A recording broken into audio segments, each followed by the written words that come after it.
За үзэгч та бүхэнд шинэ 7 хоногийн мэндийг хүргэе. Өнөөдөр 2018 оны 5 дугаар сарын 7-ны өдрийн даваа гараг. Улсын нийслэл Улаанбаатар хотод оройн 18 цаг тэг минут үзэгч та бүхэн цагаа тааруулаад дэлгэцэндээ ойртож зугаараа энэ цаг мөч телевизлийн 1-р суугаад FM 103.6 дэлгүүрүүд хамтарч Монгол комент нэвтрүүлгийг орон дээр эхлүүлэх хугацаа байна. Үзэгч та бүдний өмнө 50 минут та бүгдийн санс сэтгэлдлийг цензургүүлгэх боломж олгоцоо TVS Mongolia пэйж. За ингээ үзэгч та бүхэн өөрсдийнхөө үзэл бодлын чөлөө тэмдэглэлээр тавтаа морил гэж өрий. За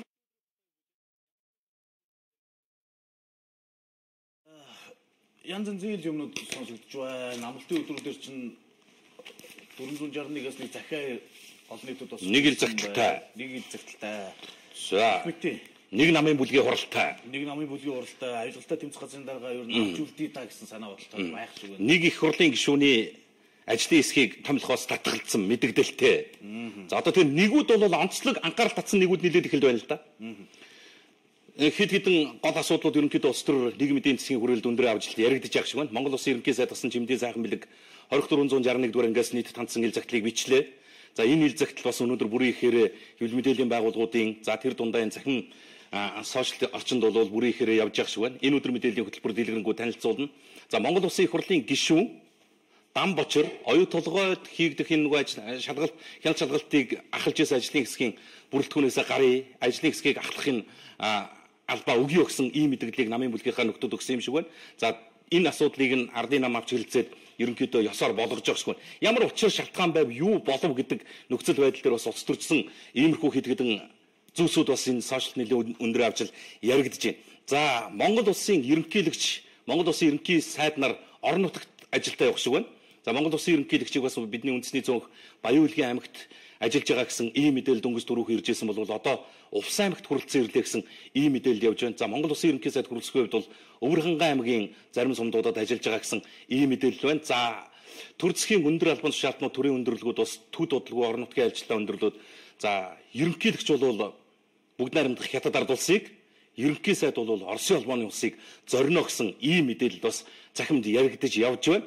За энэтэй холбоотойгоор бас өнөөдөр бас ирэх барьж байгаа ардын намын хувьд бол Орос буюу Орос ах нартай буюу хойд хөрштөг ойлголцох их тийм том одоо юу гэдэг ийм хувь заяаны сонголтын юм зогсож байна. За Монгол улс цахилгаан эрчим хүч нефтийнхаа хувьд бол 100% Оросынхаа хараат байдал байж байгаа. Энэ нөхцөл байдал дээр бид бас нефть боловсруулах үйлдвэрийг барьж байгуулах тухай энтхийн засгийн газартаа хамтарсан ийм асуудал ажлыг ярьж хэлцээд эхэлсэн. Энэ маань цаашаа явах уугүй юу гэдэг дээр Оросын талаас бас ямархуу хориг бойкот хийж болох уу гэдэг ийм нөхцөл байдлуудыг ярьж явах шиг байна. За уул уурхаа дагсан асуудал ер нь сезон тэр юмудаа нэлээд өндөр авчих шиг боллоо л доо.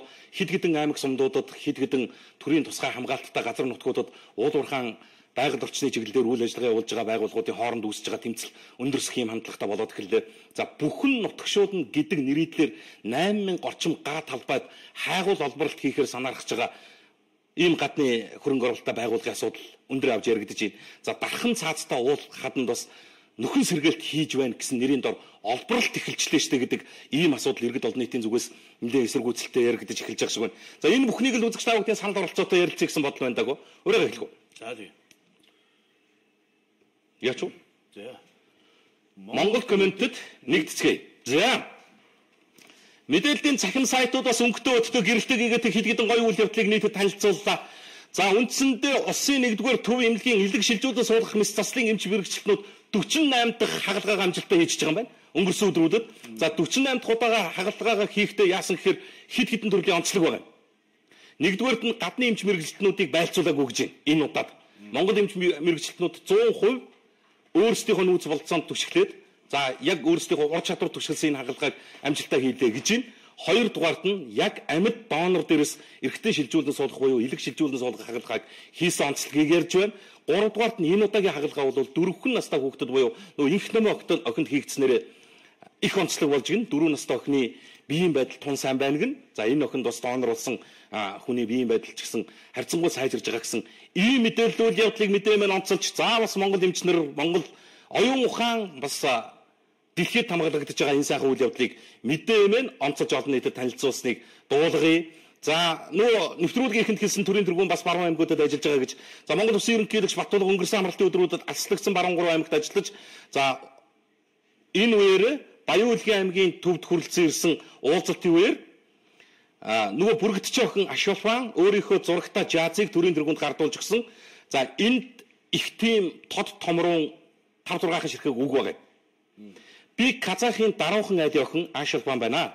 Би энэ зургийг танд дурсгал болгохыг хүслээ. Та бүргэд шиг хоц нүдтэй байж эх оронд маань шударгаас тогтгуултгай гэж.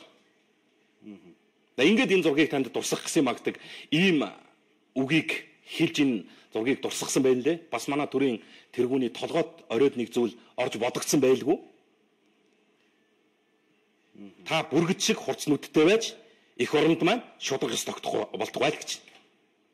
Энэ бяцхан охин оюун санаанаас ийм агуу философик гаргаад л энэ зурга төрийн тэргуунд л гардууллаа штэ. Бидний ирээдүй бол уураг тарих оюуны потенциалын хувьд ийм хол явцсан байхгүй юу? Одоо бид бол баг өмнөөс нь бодоход ичмээр л ийм ямиг яриа сууж байгаа штэ. Гэтэл энэ бүргэдч охин бол үнэхээр дэлхийн энтэй сэтгэж штэ.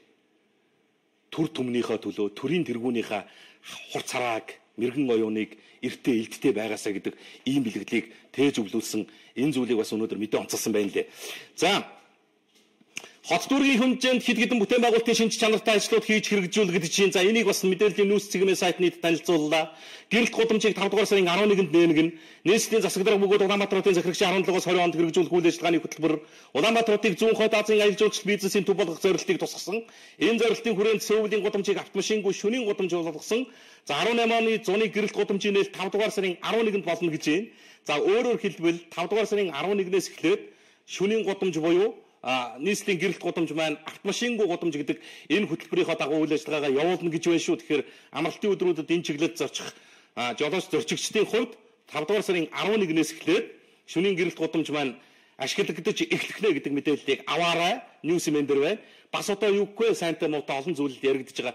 Гэхдээ л эн чинь бидний чадаа ядан хийсэн бүтээн байгуулалт нийслэлд оруулж байгаа бас томоохон хөрөнгө оруулалтын нэг шүү дээ. Энэ утгаараа за дахиад хотын зүгээс яасан гэхээр Арслан цэглэмээ сайтын удаад их сурвалж нь болж байна. Захирагчийн ажлын албанаас 104 замын уулзуурыг Туулчин банкны уулзуур хүртэл 950 м гудамжийг жишг гудамж болгоод тогтчууллаа. За энийг бол яг ингэж нэрчлэр нь бол нийслэлчүүд төдийлөн сайн мэдэж санахгүй байж магадгүй.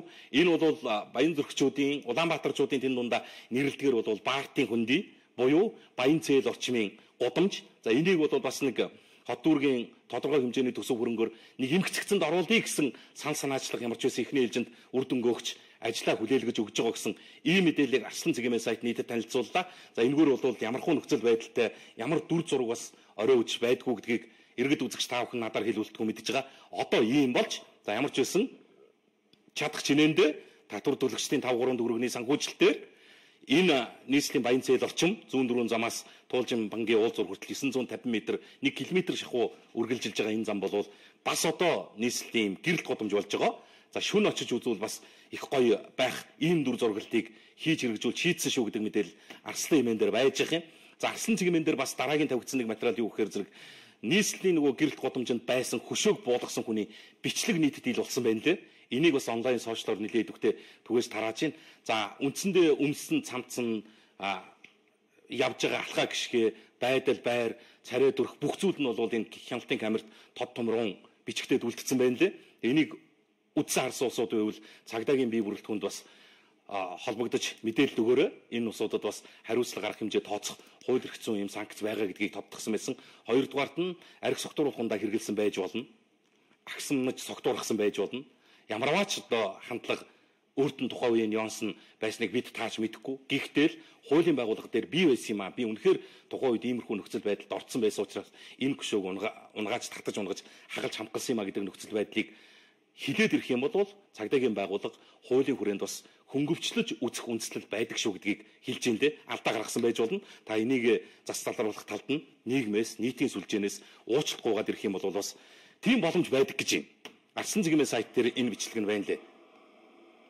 Энэ л юм байлээ шүү дээ. Энэ нөхөр. Тод харагдаж байна. Ингээд бүр сэгсрээд за ингээ унгаачих чаа.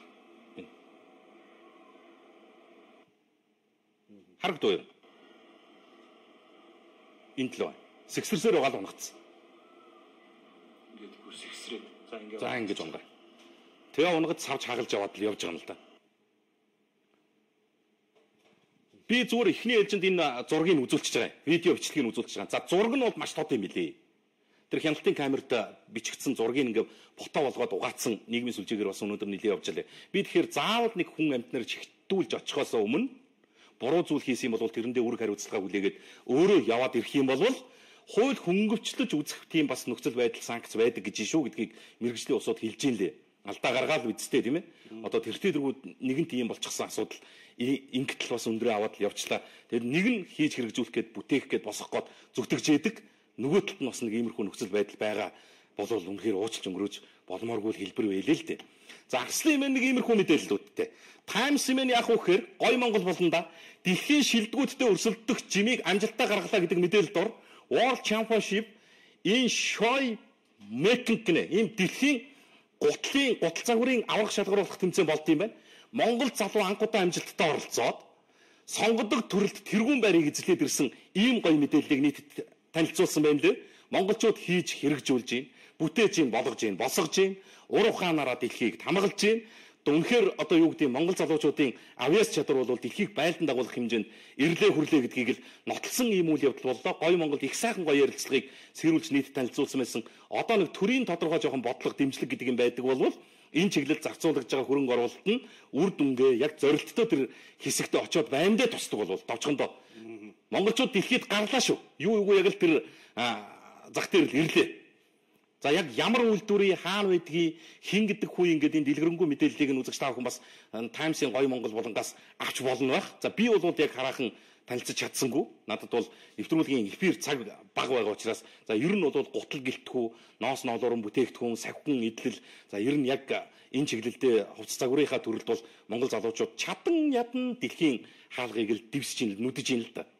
Дэлхийн зах зээл рүү орох гэж одоо өста аль чадлаараа л тэр үд хаалгыг балбаж ийн.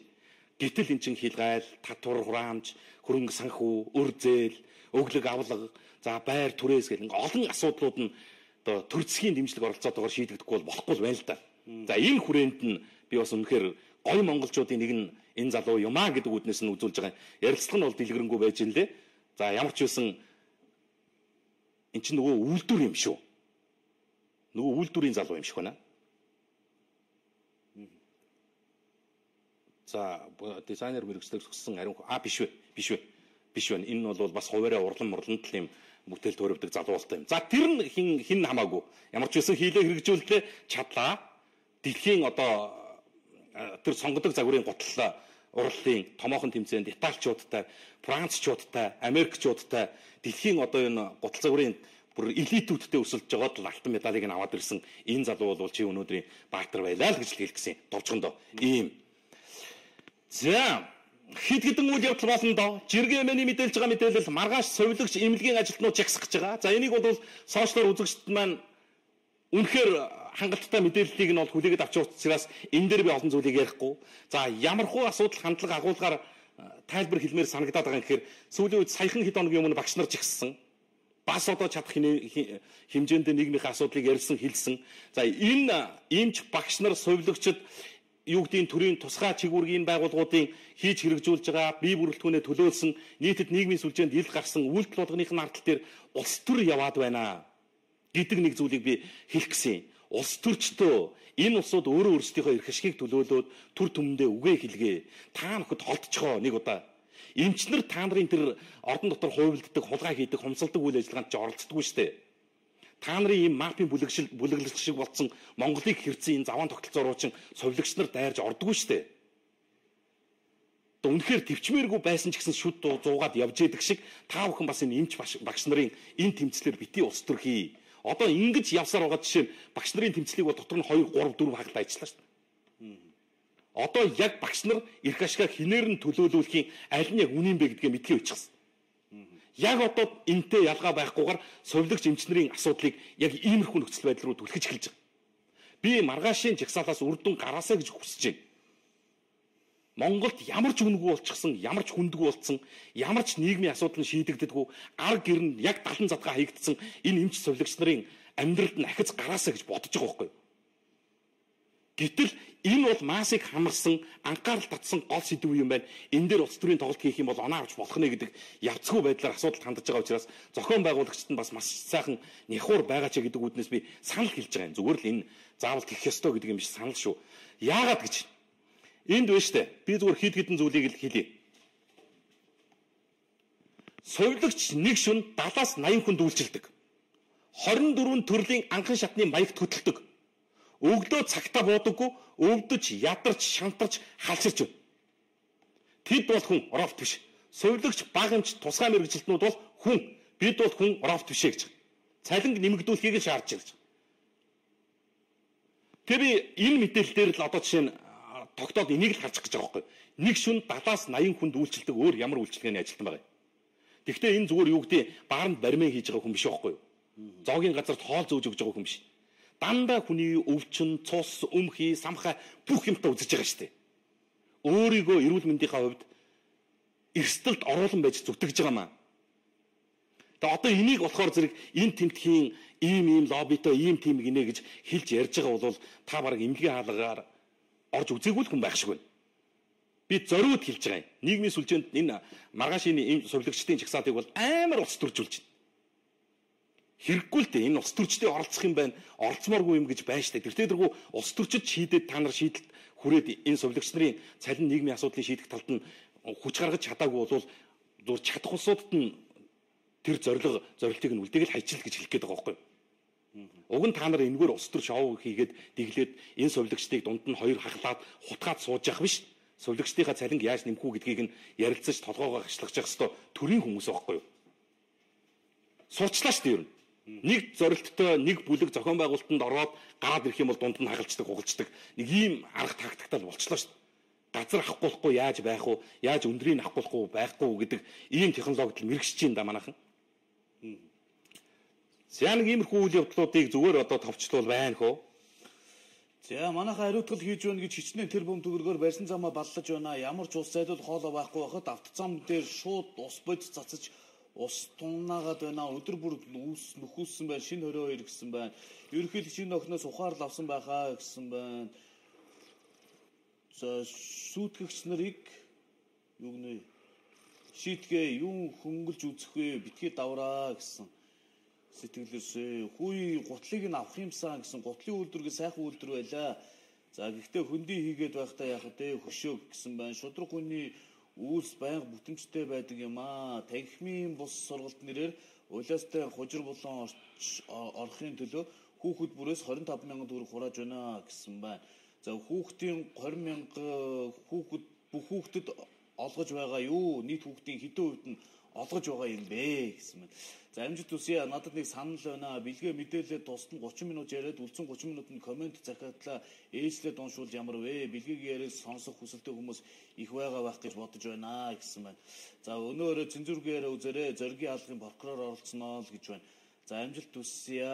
26 дугаар орны зээлийн далан хизээ хийх юм болоо үерийн гэсэн байна. За хүүхдийн мөнгийг хэдэн хувьд нь өгж байгаа юм бэ? Манай хүүхдийн мөнгө ороогүй байна. Дахиад хасагдах юм болов уу даа л гэж. За Баянзүрт дүүргийн эмнэлэгт 2016 онд хүүгээ алдсан. Надад одоо хүртэл хэцүү байна. Эмчнэрийн хариуцлага өндөр болгомоор байна. Эмчи буруу үйлдэлээс гэх нь тогтоогдсон шүү дээ л гэж байна. За багш нарыг өөрсдийн сургах хэрэгтэй. Ер нь багш эмч нар цалиндаа тааруулж ажилладаг штэ гэсэн мэн. Сайн мөн үү амжилт нөөтийн давтах руу 2 дэлгүүрийг хэлсэн чинь миний нэрийг хэлээд торгоож явсан байна. Тэгтэл одоо хүртэл нөөтийн баримт өгөхгүй байна. Ажлаа хийлдэ гэсэн байна. Эмчнэрийг бодвол сувилагч нар илүү хүнд ажил хийдэг шүү дээ. Хөөхий зөвөө зөв гэсэн байна. Багш эмч цагдаа 3-ын цалин хамгийн өндөр байж гэмээр улс орон аль талаараа ирүүл байна. Манад үнэхээр гайхмаар тогтолцоо бий болчихжээ. За аз жаргалтай Улаанбаатар замын тэр дугуйн зам ямар үлдэгрийн далаа вэ? Нэр арайчтэй түм минь 3 саяулаа биенээ хайрл гэдвсэн яасан бэ? Тэр нэр хідэр хийгдсэн гэлээ төсөв нь уг нь гараад ирсэн байл шүү дээ. Өнөөдөр тэр дугуйн замын төсөв гараад дугуйн зам ч юу байх вэ? Тэр чинь нэг замын нэг хэсгийг л будчихж байгаа юм л та. Тэгээд тэрийгээ дугуйн зам гээд ингээд нэг тусгаарлаад өгсөн. Гэхдээ энэ нийслэлд хийж хэрэгжүүлэгдэж байгаа би бас одоо энэ дарга удирдлагуудыг асуудалт их тийм наанта цаантаа хандаж байгаа чи гэж хэлэх гээд байгаа юм. Хот дүүргийн хэмжээнд хийж хэрэгжүүлэгдэж байгаа бүтээн байгуулалтын гой сайхан сан санаачлагуудыг чинь бол бид үргэлжил дэмжиж штэ. За жишээ нь одоо тэр гэрэлт гудамж, за тэр туулжим жимбангийн уулзуурыг инглээ тэглээ гэдгийг за би өнөөдөр одоо эфирийнхаа бол хамгийн түрүүнд л их сайхан үйл явдал юм гэж л дуулгаж байгаа. Одоо мууга бас хүлээгээд авчдаг баймир байл. Нэг хоёр үгний үн цэнийг ялангуяа дарга нар их тийм жоохон шодрог үндэмжтэй байлгаасаа гэж хүсдэг байхгүй. Баярлалаа уучлаарай гэдэг хоёр үг. Жишээ нь хизээч мянга магтуулахдаа баярлалаа гэдэг үгийг хэлдэггүй хэрнээ нэг жижигхэн үйл ажиллагаанд нь шүүмжлэлтэй хандхаар зэрэгэл ингээд л ерөөсө болохоо байгаад явцдаг нэг ийм хандлага байна. Үнэн төвхтэй. За Орифлейм бараа гэдэг хаягаас нэг ийм зүйл иржээ. Сүхбаатар дүүргийн Монгол Ардын намын хорон дарга цогтоотор гишүүний удирдлагын дор зохион байгуулалттайгаар хэсгийн ахлагч нарыг хамрын хийд авч яваад 3 хүний амь эрсдэж олон хүний биеийн байдал их муу байгааг яагаад нуун дарагдуулаад байгаа юм бэ? Хотын даргын орлогч Баярхүүгийн үүсгэн байгуулсан хэсгийн ахлагч нарын холбоо гэж байдаг тэдгээр хүмүүс явсан юм аа л гэсэн. За энийг бас баримтжуулаад ирүүлчих хэрэгтэй. Баримтжуулаад зарим нэг сайтныг гарцсан байсан л да. Тэгээ мэдээлүүд нь бас устдаад ах шүү гэлээ. Татварын буцаа олголт яасан болоо 4 сард өмнө 2019 оноос нэрээ нөөтийн буцаа олголтыг улирал тутамд болохоор болсон байна. Жил хүлээж ягаад нөөтийн буцаа олголт гэж нэг бөөнөр навдаг биш. Улирал ингээд авдаг болох юм. Яг хяналт хариуцлагатай болоод л явна л да тий. За тэгээд тэр дугуун замтай холбоотой би түрүүн тэр нэг юм яриад байгаа чинь тэр баярлалаа уучлаарай хоёрыг яриад байгаа чинь энэ байхгүй юу? Жишээ нь энийг юу гэж харж ийм гэхээр одоо хүнд яаж харагдж болно л та. Энэ авто замын зорчих хэсэг байгаа юм. Энэ ажиллагааны. Энэгээр энэ явган хүмүүсийн явах зам байгаа юм. Энэ нийтийн бие засах газар. Чингэлтэй дүүрэг яргаатын богны ам баггүй. Нийслэлийн дүүргийн хөрөнгө оруулалтаар хийгдсэн нийтийн бие засах газар байгаа байдал нь. За ингээд одоо жишээ нь энэ дээр жишээ нь цөмөрөө үнэлт өгье л доо. Энэ чи төр төмний мөнгө штэ, төрсвийн хөрөнгө штэ. Ингэж хийж байгаа юм. Энэ. Одоо цаанаа энэ зам, наадталт нь энэ бие засах газар. Ийм. Яргаад тгсэн. Хаагуура буух юм. Тий. Энэ. Хаагуур бууж яаж бисцэх юм. За одоо энэ дээр бол сошиал бүр амар тайлбаргүй явж байгаа байхгүй. Дэвшил бол монголчуудаас л гарч ирнэ. Яаж юм гэхээр одоо энэ чинь тээврийн хэрэгслээс буухгүйгээр сарчиж болно гинэ. Ийм хийцний чинь болохгүй байж тээ болооч найзуудаа гэхэр зэрэг одоо үнэн төвхтэй болчихлоо л нэг тийм нэг эмзэг цэцгүүд шиг нэг хідэн дарга нартай болсон. Ингэж төр төмнийг бас доромжилж болохгүй шүү дээ чинь нийтийн бие засах газар гэж байгаа. Тэгээ улаан зам дээр байж байгаа. Битээр тэр гүүрэн байгууламжийг үзүүлчихсэн. Дараа нь тэр 20 сая төгрөгийн үнэтэй тоглоомын талбайг үзүүлсэн. Одоо энэ нийтийн бие засах газрыг хар. Ерөөсөө юуг харуулад байна гэхээр энэ хотоос дүүргээс нэг төсөл авч хэрэгжүүлнэ, нэг жижигхэн тендер авч хэрэгжүүлнэ гэдэг зүгээр л нэг тийм мөнгө гэдгийн одоо нэр болчихж байгаа байхгүй. Яг ингээл гүйлтэж байдаг. Хотоос төсөл олоод өгөөч. Юу ч байсан хамаагүй. Бүгд бүхнийг чаддаг. Хин ч байсан хамаагүй юу ч чаддаг. Тэгээ ийм байдлаар төр төмний төсөв үргэлдээд байгаа асуудлыг ярьж байгаамаа. Энэ бол бас агуулгын хувьд олон талын зүйл хөндөж байгаа сэдв байгаа юм шүү. Нэг жижигхэн ийм бизнес газар цаана байж байгаа замын тухай асуудал биш. Хотод хийгдэж байгаа хэрэгжиж байгаа энэ төсөл хөтөлбөрүүдийн чинь за яг үр дүнгээ өгж байгаа үр нөлөө сайтай нь байна. Гэхдээ зарим нь бол үнэхээр нэг ийм төсөл хэрэгжүүлж байгаа нэртэй нөхдүүдийн халаасыг зузаалдаг. Ямар ч тооцоо судалгаагүй нэг ийм хөгийн ажлууд боллоо ш. Одоо энийг ярихаар чинь өмнөөс эргээ загнаж шít. Чингэлтэй удирдлагууд нь болохоор юу ямар асуудлыг ярьж ирэхээр үгүй чи огт хийгээгүй дүүргүүдтэй юм ярихгүй гэж хийснийхээ үйлх юм баалах юм гэж. Юу гэж байгаа юм бэ найзуудаа? Хийгээгүй дүүргүүд байна штэ. Баян зүрх хийхгүй байх, сонгон хийхгүй байх, энэ Сүхбаатар хийхгүй байх. Хийснийг нь та нар дандаа яхаар ингэж ингэх юм. Үгүй ийм хийж байгаараа хийхгүй л байл да. Бусдшгээл байж байгаа ш.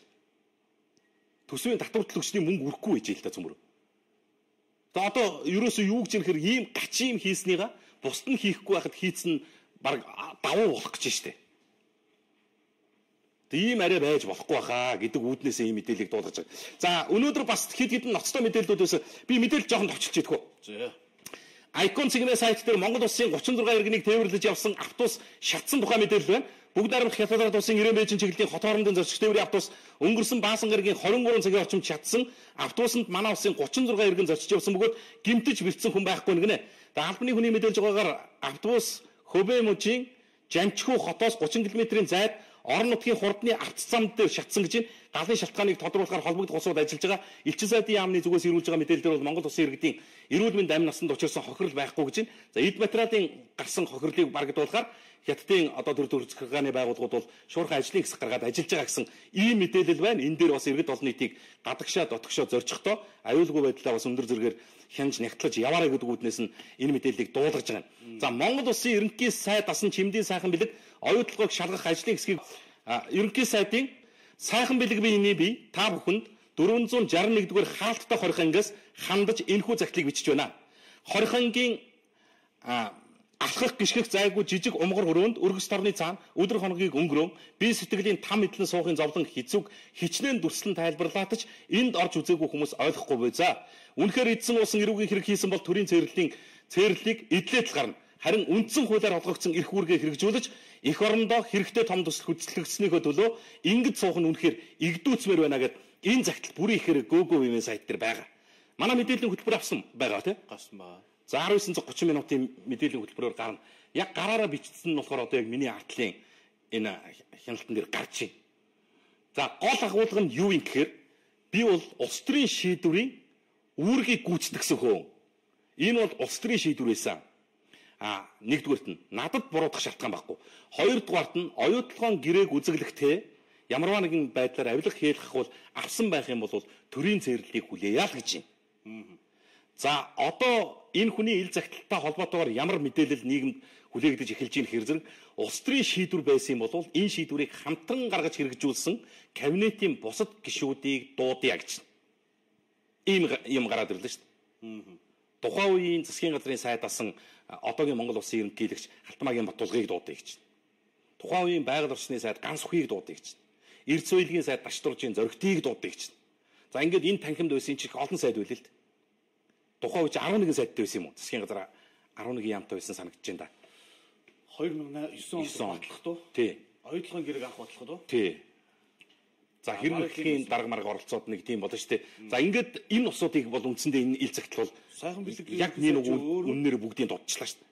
Сүүлд ерөнхий сайд байсан юм. Тийм. Тэгэхдээ одоо бол ийм л яриад байна шүү дээ. Энэ бол улс төрийн шийдвэр байсан юм аа. Улс төрийн шийдвэр гаргасныхаа төлөө хоригдож байгаа маань бол ийм байна гэдэг. Одоо энэ ил загтлынхаа ихэнх хэсэгт байж байна. Тэгвэл Дубан гэрээг зурж явах үеийн танхим. Тий. Тэгэхээр энэ чих сонирм миний ерөөсөө анханаас нь эхлээд л ойлгодгүй байсан ганц юм дэр шүү дээ. Баярыг хөрөнгө оруулалтын гэрээ, оюутлогын хөрөнгө оруулалтын гэрээг үзэглэхтэй гэж хэлээд бусдад давуу байдал олгосон гэж зүйл ангин байж байгаа үндэслэн. Гэт хорцсон юм бол сайхан бэлгийг яагаад хорсон юм? Сайхан бэлгийг болохоор Дубайн гэрээг байгуулахдаа бусдад давуу байдал олгосон энэ төр гэдэг штэ. Тэгвэл сайхан бэлгийг хорсон юм бол баяр цогтыг яаж байгаа юм? Гэт ингээд энэ чих тийм сонин ойлголтууд явж л. Одоо бол яаж ирэхээр энэ хандлагаар бол 2461 дугаар анги дээр баг 2 танхимын засгийн газар цуглах юм шүү. Уг нь улс төрийн шийдвэрийг хэрэгжүүлсэн гэдгээрээ буруутсан гэдэг энэ тайлбар үндэслэл үнэнд ойрхон гэж үзвэл. За ингээд энэ цаашаа явна л та. Одоо энэ дээр бид үнэлт дүгнэлтийг өгөөд юу гэхгүй. За тэгтэл оюутлогыг шалгах ажлын хэсгийн ахлагч нь би болмоор байна гэд хүсэлт өгөх юм. Нөгөө алдартай лүн очир дам бочир гişүн. Улсын хурлдах Монгол Ардын намын бүлэг төрийн ордонд хаалт оруулсан. Оюутлогын үйл ажиллагаа болоод хөрөнгө оруулалтын гэрээний хэрэгжилтийг шалгаад ажлын хэсэг дүгнэлтэд танилцуулаад тэгээд энэ ч нэг 7 хоногийн хугацаатай юм билээ шүү дээ. Тэгсэн ажлын хэсгийн ахлагч нь би ерөөсөө энэ оюутлогыг шалгах ажлын хэсгийг ахалмааргүй байна гэх юу гэж ойлгох юм. Тэгээд дам бочир гэдэг хүн өөрийн хүсэлтээр чөлөөлөгдөхөөр илэрхийлсэн түүний оронд ажлын хэсгийн дэд ахлагч улсын хурлын гишүүн тэрвш давг бол энэ ажлын хэсгийг ахлахаар боллоо. Шалтгаанаа хэлдэггүй. Инглээ тэглээ гэдэг тайлбар байдаггүй. Зүгээр би бол ямар ч үсэн энэ оюутлогыг шалгаж чадахгүй нэ л гэдэг. Төр төмөн нь анги хамт олон нуг нь одоо Дамбочир гэдэг гишүүнд итгэл хүлээлгээд явуулж байгаа юм. Эхнээсээ яагаад энэ их хурл ийм ажлын хэсэг томилж байгаа юм? Энэ ажлын хэсгийн дараагаар яагаад тийм хүнийг сонгосон ингээд олон эргэлзээтэй зүйл яригдж шít. Тэгээд одоо яг ийм шийдвэрлэх тулааныхаа өмнө ирчээд эн чи одоо үндсэндээ бараг жанжин зогтж шít дайнаас. Надад бол тэгж л харагдлаа шít. Тэргүүдээ хичээл зогтж байгаа л хэлбэр болж л та. За ямар ч байсан зүгээр юу гэдэг шалгаж нэгтлах энэ нөхцөл байдалтай бол тэрвш тав гişүү арай илүү ажиллах байлгүй. Гэтэ эн чи эхнээсээ би чаднаа болно л гэсэн юм шүү. Явцын дунд юу болчих юм? За манай хууль гэж юм л ажилтгүй нэг юм хандлага нөхцөл байдал байна. За өглөө мен дээр инх чаргал ярилцлага гэсэн. Авилгатай тэмцэх газрын дарга. одоо яг өөртөө холбоотой асуудал өндөр авч яригдчих. Энэ ярилцлагын гол агуулга утга санаа нь юу гэхээр авилгатай тэмцэх чиглэлийн байгууллага бол хангалттай ажиллаж байгаа. Чигүүргийнхаа хүрээнд маш олон авилгалын ийм хууль бус үйл ажиллагаануудыг илрүүлж байгаа. Гол нь таслан зогсоох хүсэл сонирхол Монголын төрд байдгүй маа гэдэг зүйлийг хэлж байна. Бид авилгачдыг хараад нүдэн бодож чихэн дүлийн өнгөрдөг юм аа. Барьдгийн маа саатуулдгийн шалгадгийн нягтлдгийн гол нь төр өршөөчөөд идэг юм аа. Тэгэхээр бид бол мянга тэмцээд үрдэн үзэгдэхгүй байх чинь. За одоо зүгээр өөрийнхөө хийж байгаа юу гэдэг албан тушаалтай холбоотой асуудал яригадаад эхлэхээр тэрийг өмгөөлөх гэж хамгаалах гэж нэгэд янз янзын дүгнэлтийг бол үзэгчд дүгжиж болно. Тэр чинь ч нээлттэй. За энэ хүнийг сайн ажиллаж гин муу ажиллаж гин гэдэг дүгнэлтийг би бол өнөөдөр ярих гаагүй юм. Гол нь одоо үүсэж байгаа нөхцөл байдал нь хуулийнхаа дагуу хуулийнхаа хүрээнд явж гин үгүй юу гэдэг л асуудал байгаа шүү дээ. Монгол Улсын ерөнхийлөгч бүх нийтийн санал асуулга явуулсан. За ингээд энийг болохоор тэр президент хэмээнээр ингээд авчихсан санал асуулгаар нь болохоор миний ч чиний ч одоо хэний ч танихгүй ийм нэг хүн одоо Монголын авилгатай тэмцэх тийм тод болоод гараад ирсэн. Итгэмээргүй за гэхдээ итгэхий таал гэдэг ингээд. За итгэхий итгэх ёстой байлгүй дээ. Эн чинь одоо бас арай наануу цаануу лобби орчоогүйгүй итгэхий та гэж бодно. Гэтэл чинь энэ хүнийг нөгөө өөрөхт ажиллаас нь чөлөөлөх гэж байгаа үндэслэл нь өөрөх сонирм болчиход байгаа юм.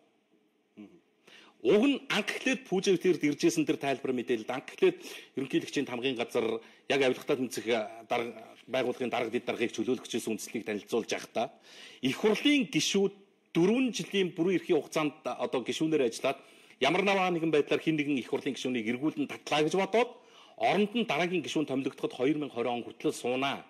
Тэр хүний одоо бүрэн эрхийн хугацаа нь бол 16 оноос эхэлсэн өмнөх гишүүнийх нь хугацаагаар үргэлжилж хэмжигдээд дуустдаг юм а гэсэн. За тэгдэг юм байх гэж ингэж ойлгоод тэр чинь гэхдээ бүр хуулийн зүйл заалт үзүүлж байгаа юм л да. Ингээд явж исэн чинь өнөөдөр ардын нам төрийн ордонд ардын намын бүлэг мэдээлэл хийгээд мэдээлэл хийхдээ их жаргал гэдэг хүний бүрийн эрх бол их хурлын гишүүнийхтэй өөр юм а. Их хурлын гишүүн бол сонгуульт албан тушаалаа. Тэр хүн 18 онд томилогдоод 22 онд буух эрх зүйн болоод хуулийн үндэслэл байдгүй маа. Монголын парламент өөрөө юм тогтолцоотой. Парламентын гишүүдтэй барьцуулж төрийн тусгай чиглэл бүхий мэрэгжлийн байгууллагын дарга удирдлагын хугацаанд дууссан мэтээр тайлбар хэлж байгаа бол биш юм аа. Өмнө нь дангаас өрн агсан гэж байлаа шүү дээ. Энэ за яалаа. Ямар хугацаанд аль башиж байгаад юу болов? Араас нь томилогдсон улсууд яв. За тэр гамбалдар яв.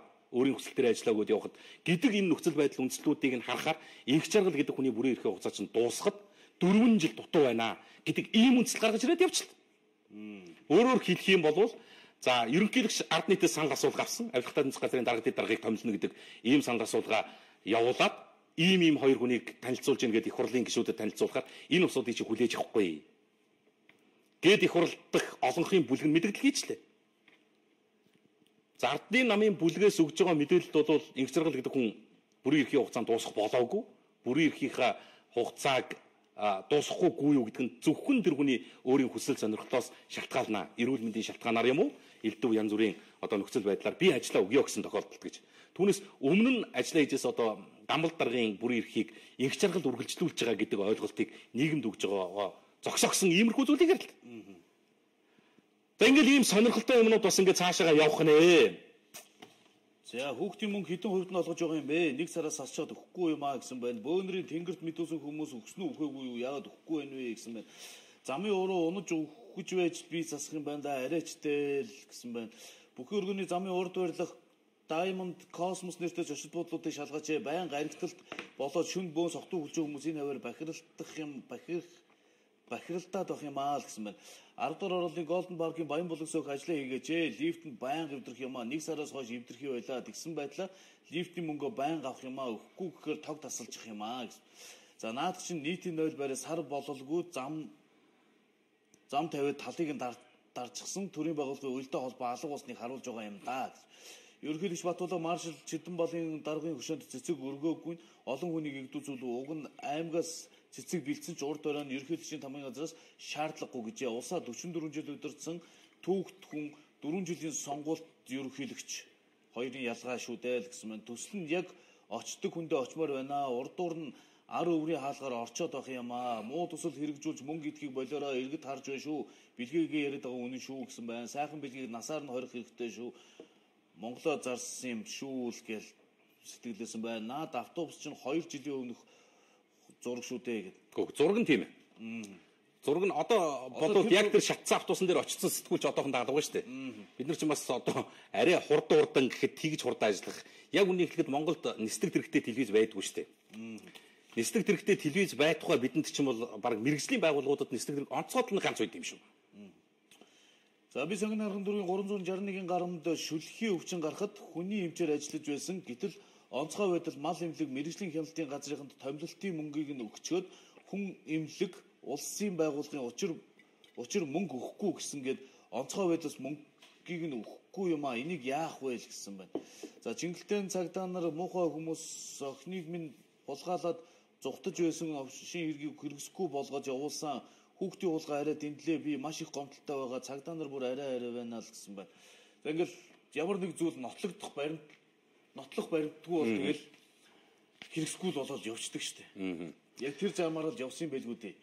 За дарга байсан манайхаа одоо сэтгэл дээр битгий хараал мараал хэлдэг. Ишээр төсөө үгийг хэлхийн новш мош гэж ярих юм, ПМ-гээр ихсэн үгнүүдээ хэлэх юм. Энэ тэгэл таныг л өөрөө чинь илэрхийлж байгаа нэг илэрхийлэл штеп.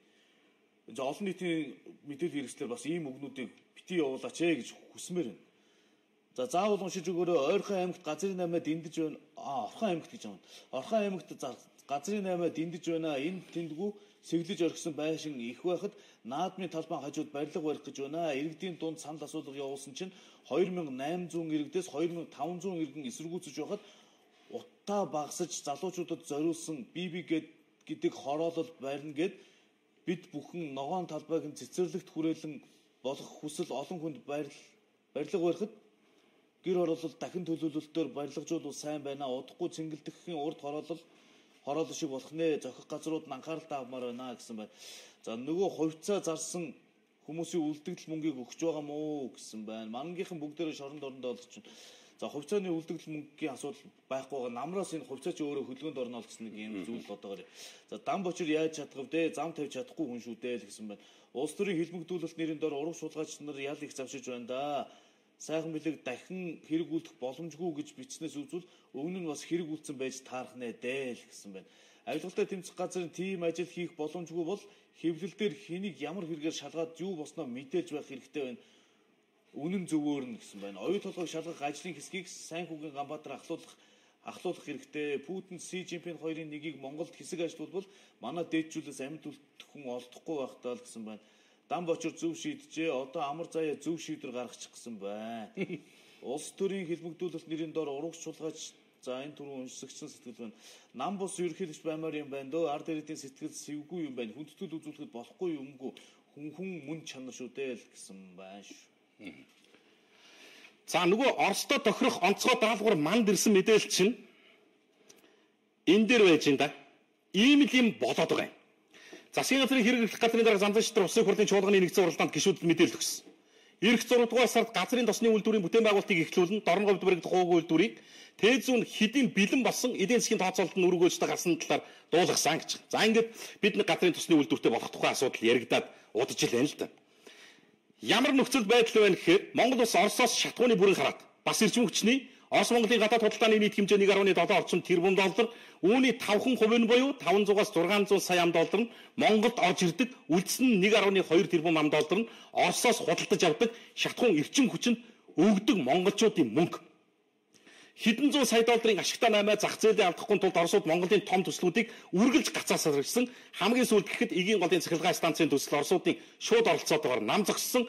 Харин одоо үндэсний томоохон бүтээн байгуулалт болох нефт боловсруулах үйлдвэр бүтээн байгуулах ажил дээр энтгэхээр дамжуулан шантаж хийх эхэлж байгаа мэдээлэл.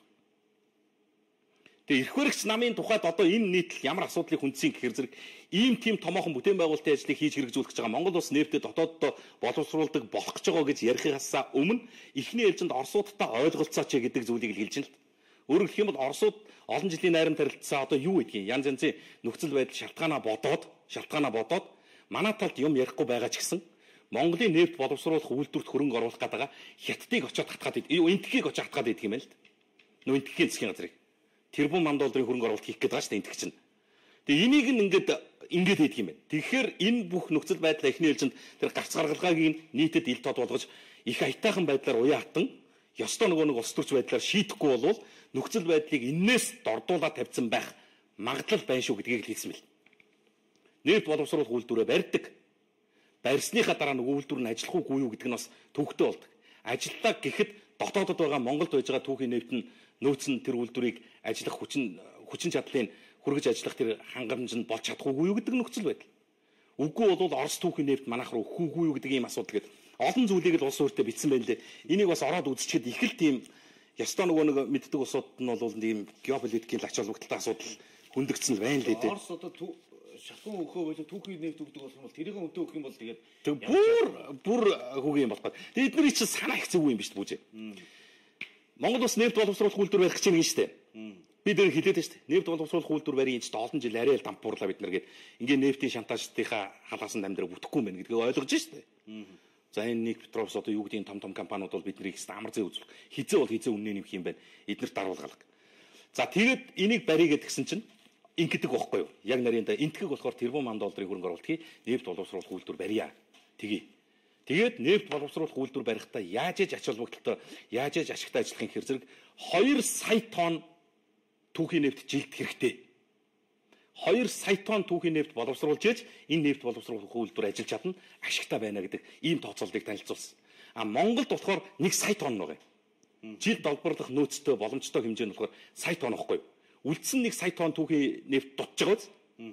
Энийг яах юм гэхээр авах ганцхан газар Орос байгаа байхгүй. За энэ дээр бойкот тавьж эхэлж байна.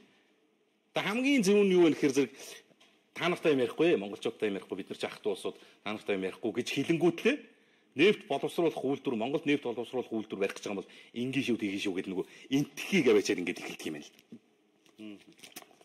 Ёстол нөгөө их гүрний бодлого гэж чи холоо явдаг юм шүү.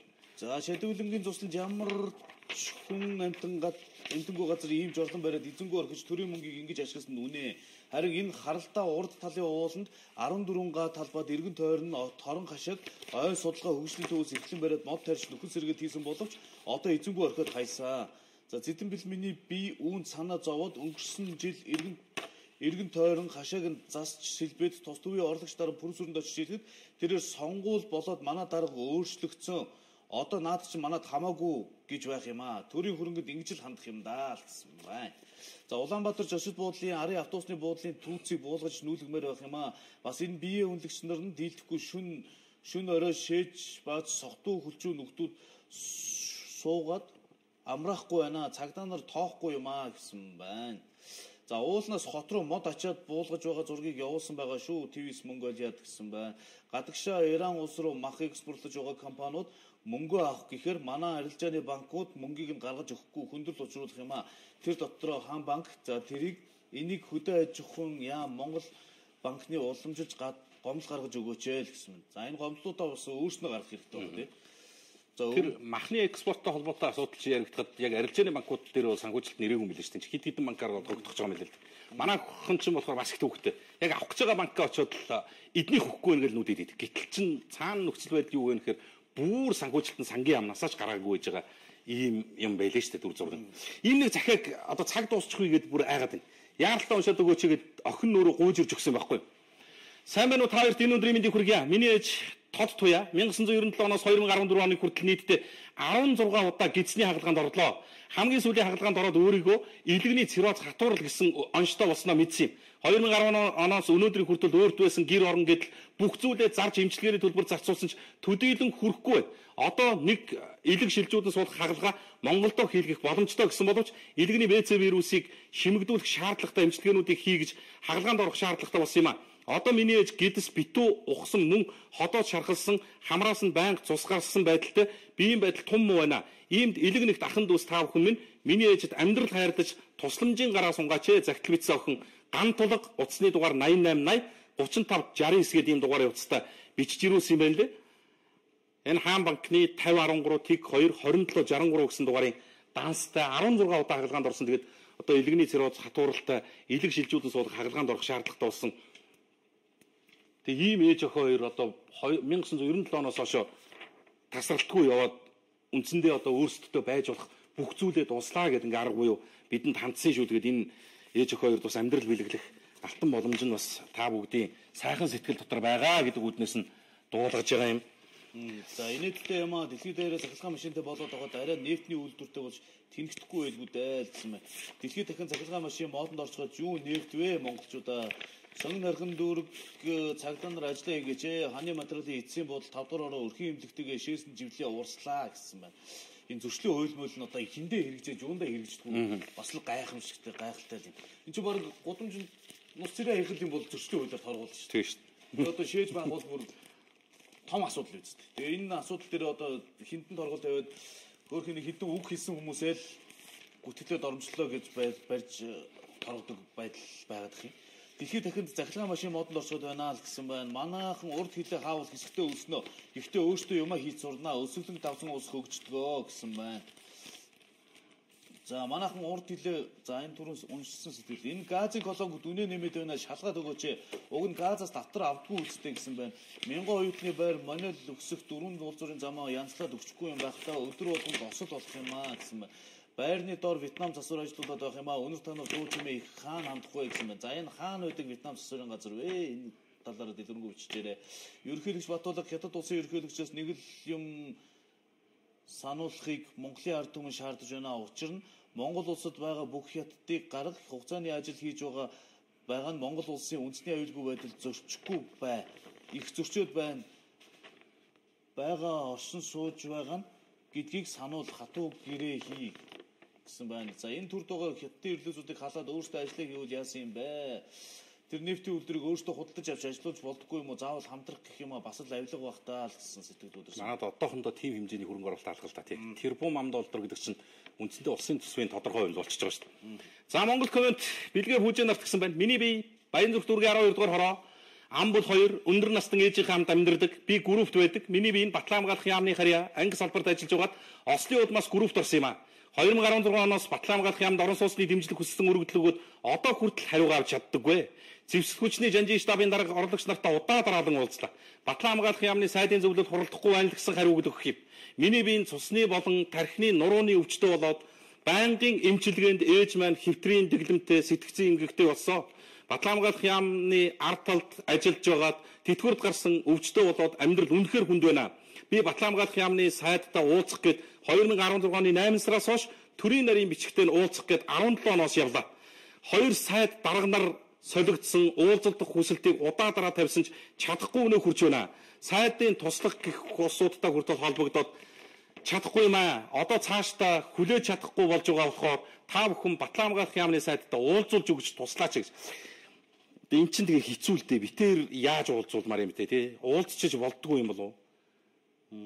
Тэгээ утасны дугаар 8613 45 48 гэсэн дугаарын утастай иргэн Монгол комент нэвтрүүлэгт хандсан байна шүү. Баатар огтоо баяр сайхан гэдэг иргэн одоо энэ салбарын усуудаас үзчихээдэг бол бас энэ нэг иргэнийг аваад уулзчаач. Тэр орон байрны дэмжлэг хүсээд л 16 оноос хойш 2 жил гаруй явж байгаа нэг ч удаа нааштай шийдтэй хариу ирэхгүй байх гэсэн ийм санал гомдол бас ирж шүү иргэнээс. За төмөр замын дараа жижигд нэмээд тэтгэврт авсан өндөр настнуудаа байрнаас нь хөөж гаргаж байна л гэсэн сэтгэл ирсэн байна. За улсаа зарсан нөхдүүдэд насаар нь хорих хэлгүй юм байхдаа шорон зочид бол гэж бодоо юу. Наа тарахгүй газар өчүүхэн гулгай хийгээд ордгийн таан шиг тэр бумаар нь идээгүй шүү дээ л гэж байна. Оюу толгой шалах ажлын хэсгийн дараагаар ис жавхан гишүүнийг тавьбал яасан юм бэ? Би тааш нэр твсэн хүнийг л тавьж байж нам энтер гэж асуудалд орохгүй юм биш үү гэсэн байна. За амжилт хэрэггүй дэмий юм бичсэн хүний комментиг битгий уншаа гэсэн байна. Ард түмэн өөртөө төр зэсгээ сонгочход одоо халаглах нь зөв юм уу да бид л буруу сонголт хийсэн шүү дээ л гэсэн байна.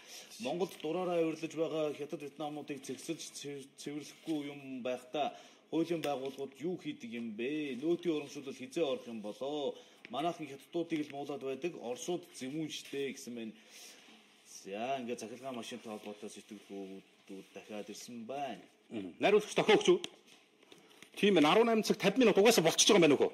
За энэ хүрээнд ингээл өдөр болж игэл багсах ганц хоёр ч гэсэн загталцаанаа багтаагаад л уншаад дуулгаад явъя л гэсэн бодол байна.